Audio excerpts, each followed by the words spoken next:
These characters might save the day, but they aren't what you'd necessarily call do-gooders. Welcome to WatchMojo.com, and today we're counting down our picks for the top 10 Marvel anti-heroes. Before we begin, we publish new videos daily, so be sure to subscribe for more great content. For this list, we are looking at characters who fight the good fight, but do so in their own morally ambiguous way. Though our definition of anti-hero is relatively inclusive, we will not be considering straight-up villains who have a habit of occasionally teaming up with the good guys when it suits them. Sorry, Magneto.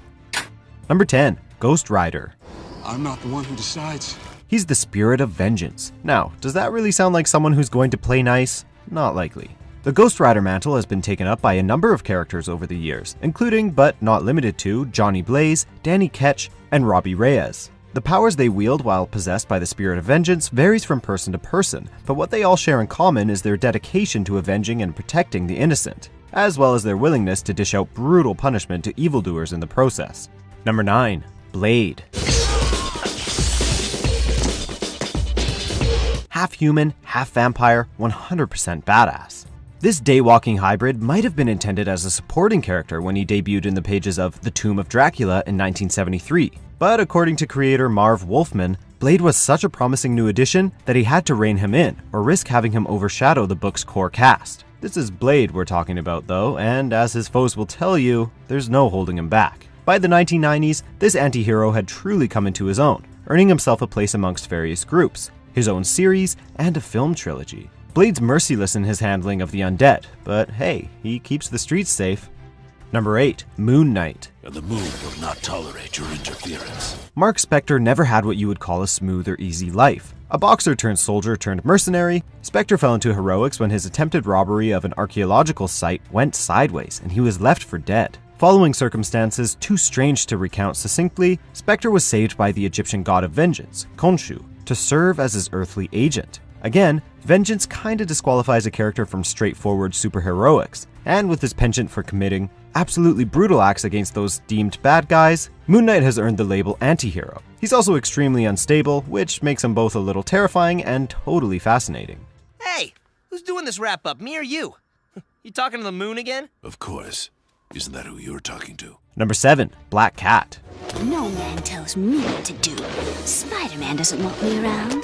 Fine. If he can be a loner, so can the Black Cat. You know what heroes don't generally do? Steal. Black Cat might have a villain's profession, but whenever the stakes become larger than a question of personal property, she's always on the right side of the conflict. Over the years, the woman behind the Diamond Mask, Felicia Hardy, has repeatedly put her pilfering ways aside in order to help the web-slinger, either to bring down a villain that threatens the lives of innocents or to help Spidey out of a jam. Despite her life of crime, she has consistently been portrayed as one of Spider-Man's most reliable allies. She lives life by her own ethical code, and you've gotta love her for it. Number 6. The Winter Soldier. Which Bucky am I talking to? Your mom's name is Sarah. What do you get when you take a young sidekick, seemingly kill him in a plane crash, remove his left arm, train him to be a Soviet assassin, and then release him on the world? Well, you end up with one seriously damaged individual, who, despite recovering his memories and reintegrating into Western society and siding with the good guys again, will struggle to suppress those darker urges and knee-jerk assassin-type tendencies. The reality is, though Bucky came back from the dead, he was never the same light-hearted sidekick again. The Winter Soldier fights the good fight, but he does it with ruthless efficiency you rarely see in heroes. Number 5. Elektra. So now you tell me. You can help me. Do I need to push you this time? Sometimes she's a hero, working alongside Daredevil towards noble ends. Other times, she's acting as an assassin. Suffice to say, she's complicated, but Daredevil can't help but love her.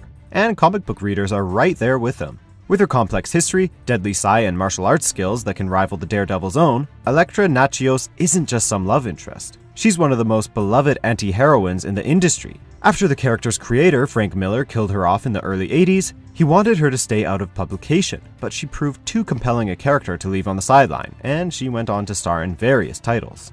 Number 4. Venom. All right. Not that you'll be much help, but I can't do this alone. We're partners. For now. Partners? Am I out of my mind? When this character made his debut, he was a villain, plain and simple, albeit one of the coolest rogues to ever grace the pages of a Spider-Man comic. What made Venom so compelling, apart from his obviously cool concept of a symbiote, was the underlying sentiment that fueled Eddie Brock. From the moment it bonded with Brock, Venom was a tortured, complex character, driven by conflicting emotions. This alien host team was also just so consistently impressive, a true force to be reckoned with. Eddie Brock is far from perfect, but over the years, he learned to use his powers in the name of those less fortunate, and in the process, transitioned from a badass villain to even more badass anti-hero. Number 3, Deadpool. Well, I may be super, but I am no hero. The merc with a mouth requires no introduction after forcing the world to pay attention to his hilariously over-the-top, hyper-violent, and all-around super fun eponymous film. Deadpool makes Mark Spector, aka Moon Knight, look like a well-adjusted individual compared to his unbridled insanity. One moment Wade Wilson wants to be a hero, an X-Men member, the next he couldn't care less. He frequently rubs shoulders with more controversial heroes, only to horrify them with his willingness to kill and generally absurdist approach to life. Cable is pretty much the only one who can stand him. He's truly a one-of-a-kind anti-hero. Just don't tell Deathstroke we said that, okay? Number 2, The Punisher. I don't know anything. Fair enough. The Punisher is the man that the Marvel Universe needs but doesn't want to know about.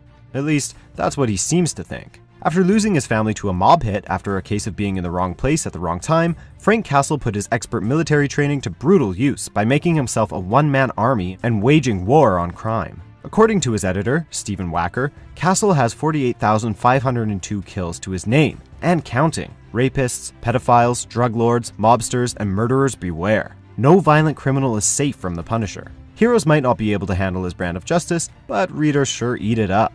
Number 1, Wolverine.